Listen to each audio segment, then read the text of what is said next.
saya nak bercakap tentang pilihan raya negeri Johor ni. Pilihan raya negeri Johor ni tak boleh bergantung dengan semangat pilihan raya Melaka.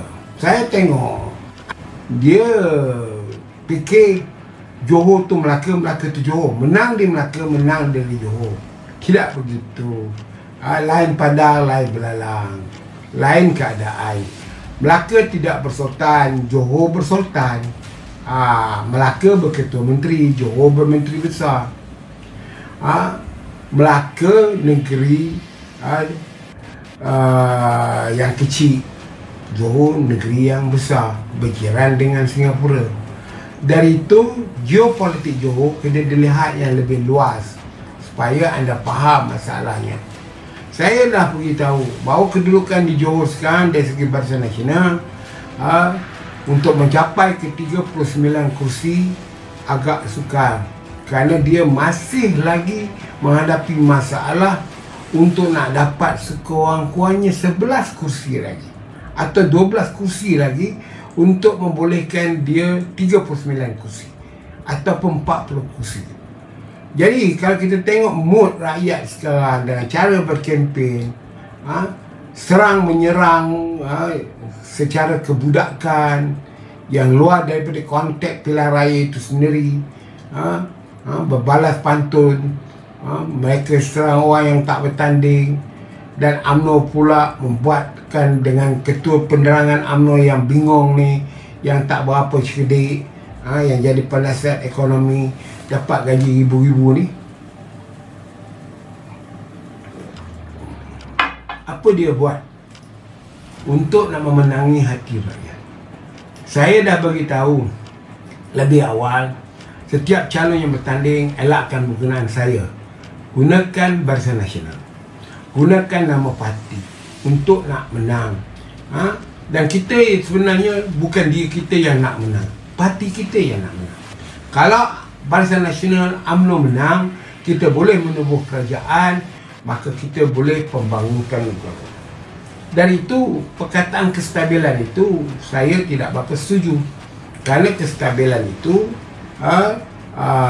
masa depan itu sekarang tidak stabil ke? Stabil. Kita sebenarnya ada kestabilan politik. Kestabilan politik ini menjadi rosak oleh orang-orang politik, orang yang mempunyai kuasa.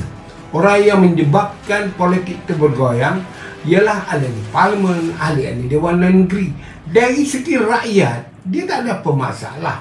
Mereka menerima kehidupan yang ada sekarang, meneruskan kehidupan cara mereka.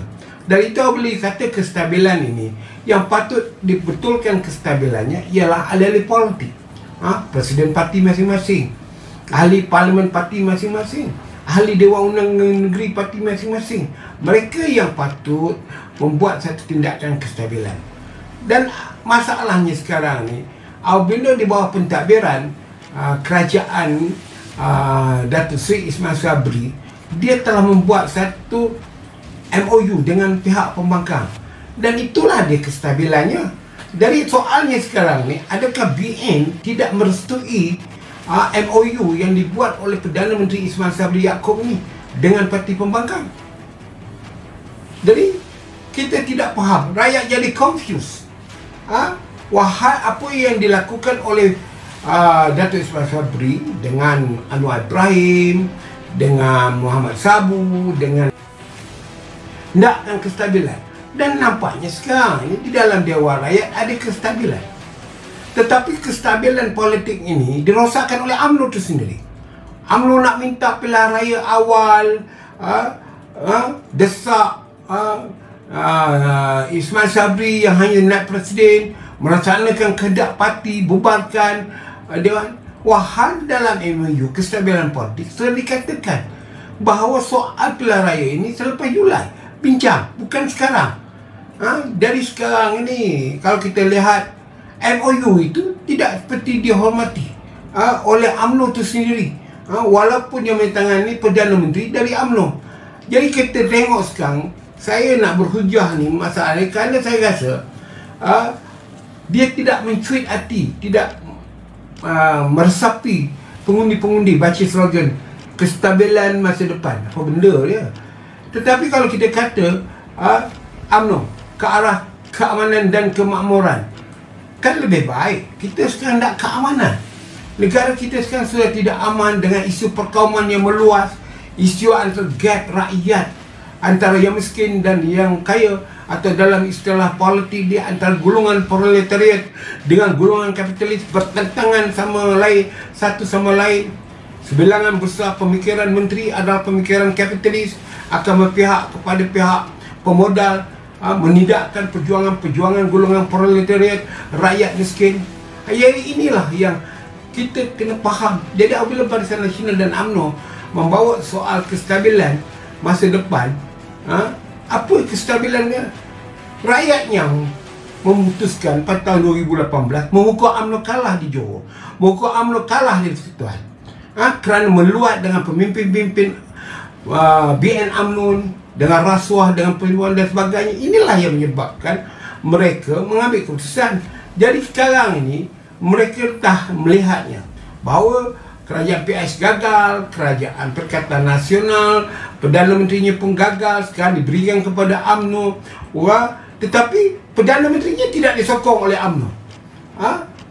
Perdana Menterinya tak disokong oleh UMNO kerana dia bernama naib presiden, kerana mazhab di dalam UMNO ni, antara mereka itu yang saya tak nak sebutkan apakah mazhabnya, tapi saya bagikan dua saja kategori, iaitu golongan opportunis yang mementingkan diri, menyokong pemimpin kerana esok kalau pemimpin naik dapat abuan, dengan kumpulan nasionalis seperti saya yang nakkan UMNO ni berjuang terus relevan dan kesinambungan keadaan dia. Dan itu patutnya UMNO pakailah kepala otak orang politik, bukan syarikat-syarikat pengiklan. Iaitu kita ni tahu apa yang rakyat dah. Kalaulah rakyat lalu dekat tepi jalan, dia nampak undilah Barisan Nasional ke arah kemakmuran, keamanan bersama. Oh, dia terasa, ya, kita nak kemakmuran. Kerana kalau negara ni makmur, kita mewah. Kalau keamanan, kita boleh berhidup damai-damai. Jadi terasalah dia nak mengundi. Tapi kalau dia lalu kestabilan masa depan, apa yang kestabilan? Kestabilan pemimpin untuk menyambung lagi, merompak lagi, cari kontrak lagi, potong orang punya projek, hantar proposal, pergi jumpa menteri. Oh, saya hendakkan projek ni kerana saya nak tanggung UMNO bahagian. UMNO bahagian pun tak ada. Saya diceritakan oleh seorang bahawa ada setengah wakil rakyat, ketua UMNO bahagian ni, duit yang dihantar kepada dia tidak belanja. Kemarin saya ada telefon seorang kawan saya lah. Kawan saya baik, saya kenal dia. Dia jadi calon Barisan Nasional. Saya terkadang, macam mana kamu boleh menang? Dia kata susah sikit Marin. Kenapa susah? Susah lah sikit bang, dia kata duit pun tak ada bang. Saya ni calon marhin. Saya kata, apalah kau calon marhin? Presiden kau berjuta duit, kredit kad bayar pakai yayasan pun 1 juta. Rampasan Najib itu dah diserahkan balik 168 juta. Kemudian itu saya kata, kamu punya kempen orang yang sedang berkempen di Johor sekarang, Azir Rahim tu, kerajaan dah pulangkan 16 juta. Takkan dia tak boleh bantu kamu untuk kempen ini untuk nak menang? Bergadai, bergolok lah. Dia kata tak ada bang, duit yang dibagi cukup lah. Dah tu apa yang saya menarik pada kawan saya ni, dia lah cakap, bang, abang tolong cari bang, siapa-siapa boleh sponsor saya bang. Dah satu penyakit pula. Saya kata saya ni pun tak ada orang nak membantu. Dari itu tuan-tuan, benarkah calon-calon Barisan Nasional UMNO di setengah bahagian di Johor tu tidak mempunyai cukup bajet? Jadi tuan-tuan, saya tak tahu. Tapi bagaimanapun dari segi report, saya selalu sebut the fit column, kolom kelima ni ialah kelompok yang duduk di bawah.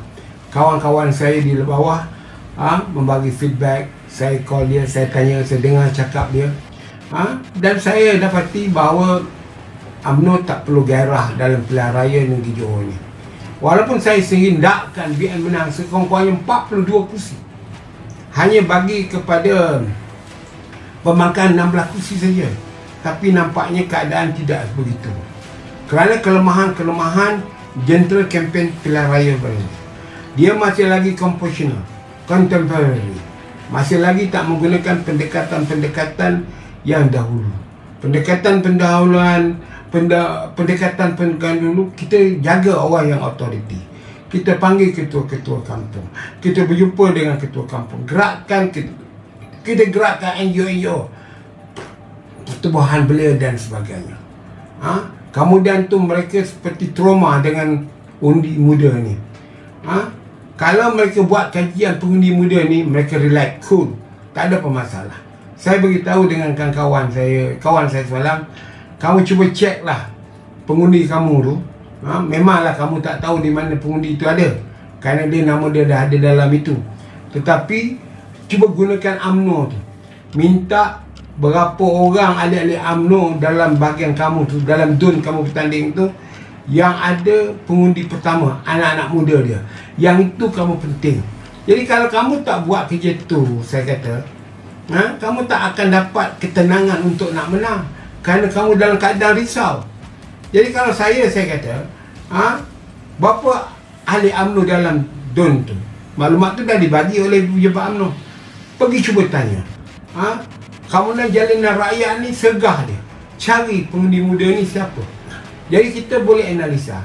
Kita tak boleh kempen dengan pengundi muda ni, otak dia lain, repeat ni, budak-budak ni, tak boleh. Kita gunakan keluarga dia, gunakan mak bapak dia, untuk nak membantu kita untuk menyokong Barisan Nasional.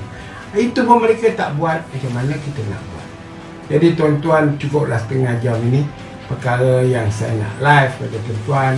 Rasanya penutup ni ada lebih kurang 90 orang saja. Kalau saya senangkan malam saya